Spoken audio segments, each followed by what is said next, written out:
Welcome to Living a Full Life podcast.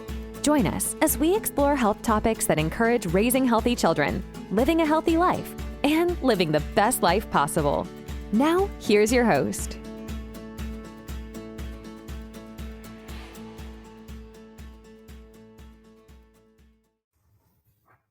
Hi, everybody.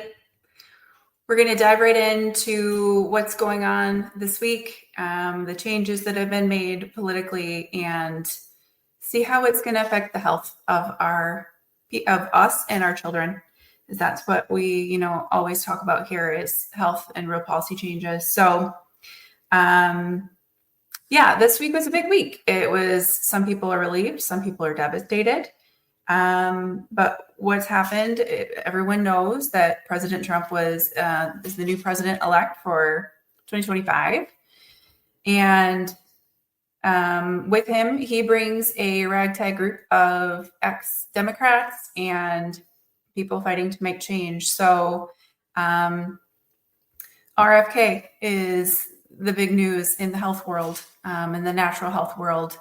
We, really like Bobby Kennedy and his message. We followed him for years. We watched him change environmental policies to protect the environment and to protect the health of our children and us.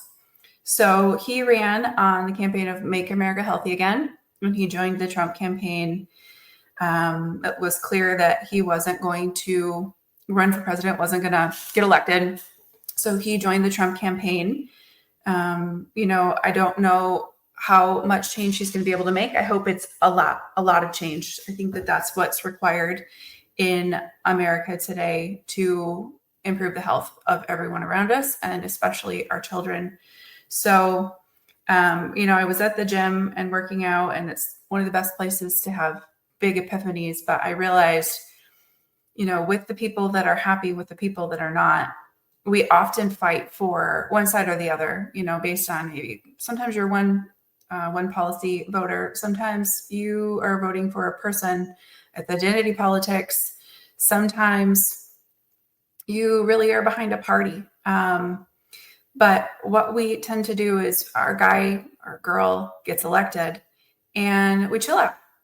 And I think that that's where politics fails. I think when you care about someone to get them elected for whatever reason or whatever policy, then it's your job to hold them accountable. So I seek to, with this podcast, watch Bobby. What is he doing? Is he really making America healthy again?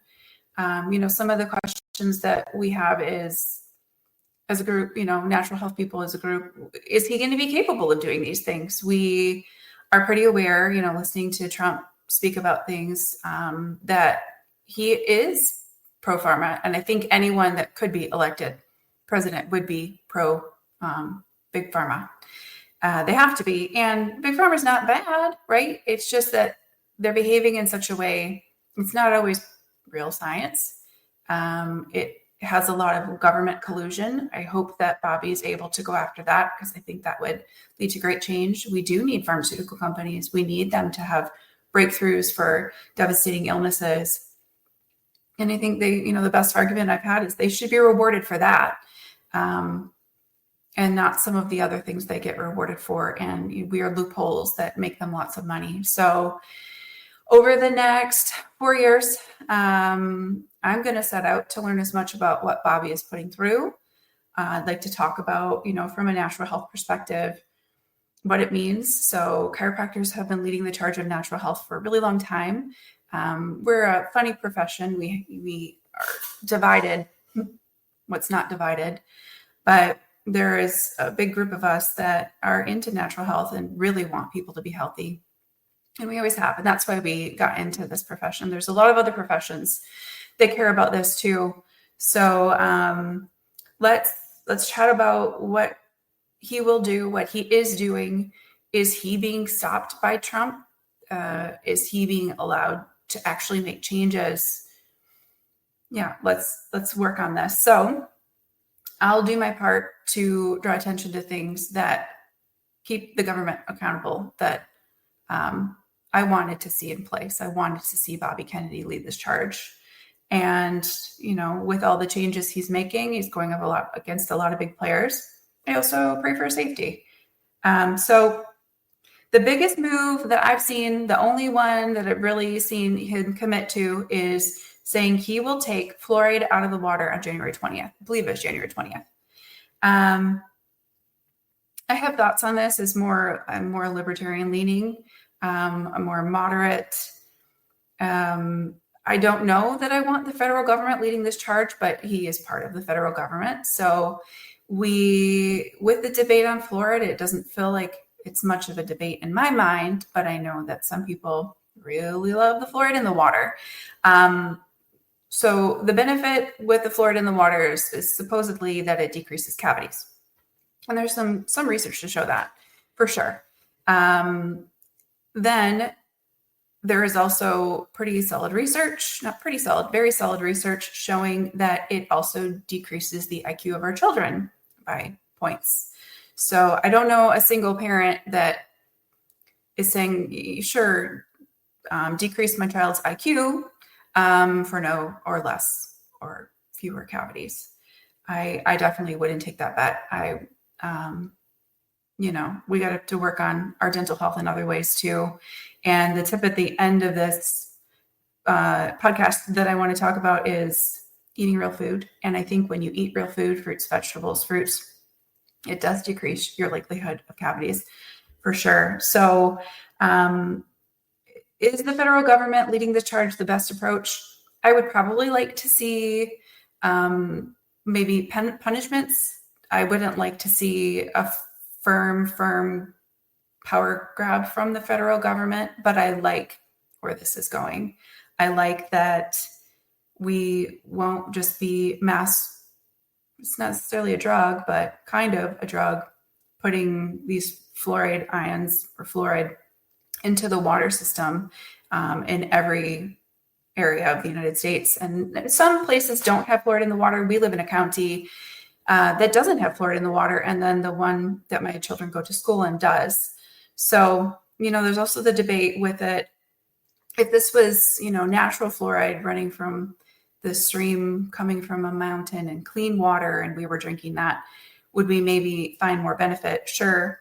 I don't think a lot of people are aware that the fluoride that's put in the water isn't a whole source. It is a byproduct of industrial waste. I'm not totally sure where it comes from. I've heard things, but I won't say exactly what that is. So, we tend to think in the natural professions that whole is better because whole is what our bodies have adapted to over the years. It's what our bodies was made for our bodies.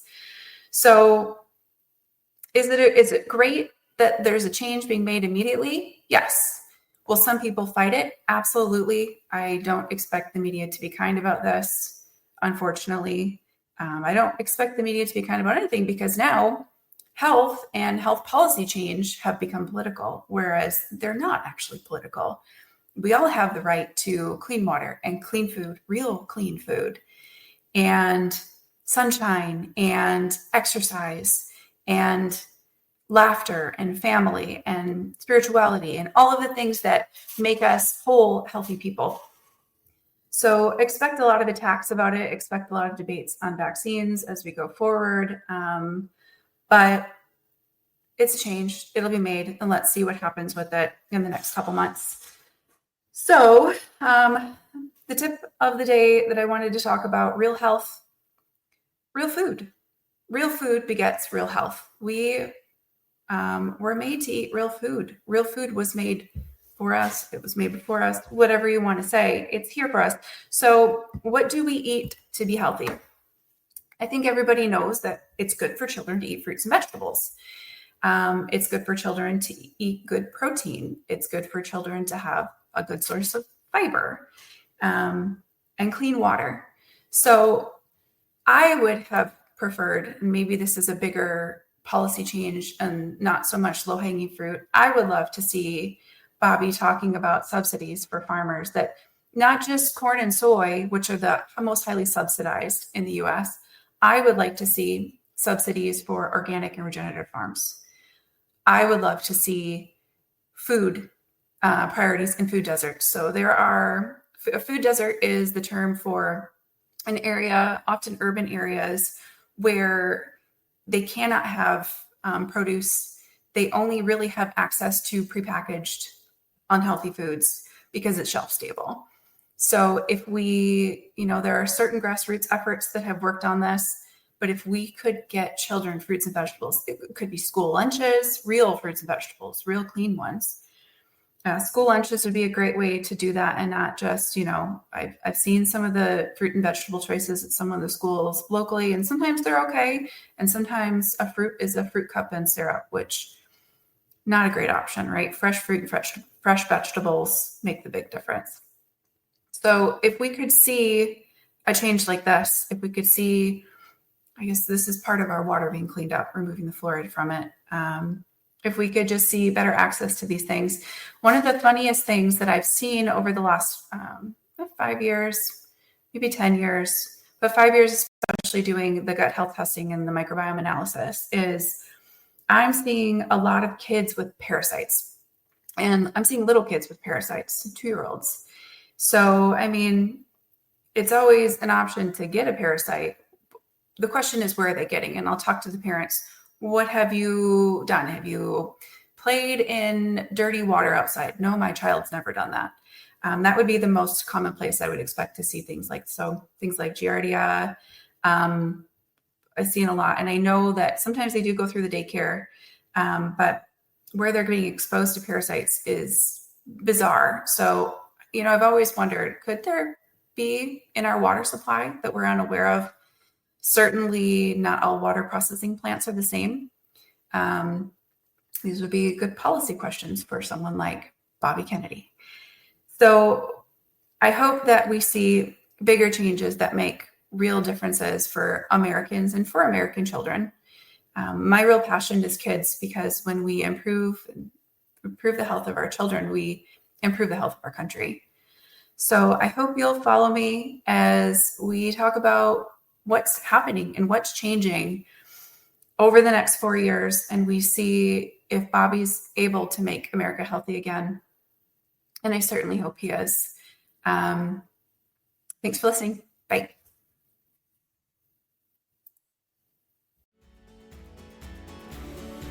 Thanks so much for tuning into this episode of Living a Full Life podcast. If you're enjoying the show, please feel free to rate, subscribe, and leave a review wherever you listen to your podcasts. That helps others find the show, and we greatly appreciate it. Thanks again for tuning in, and we'll catch you in the next episode.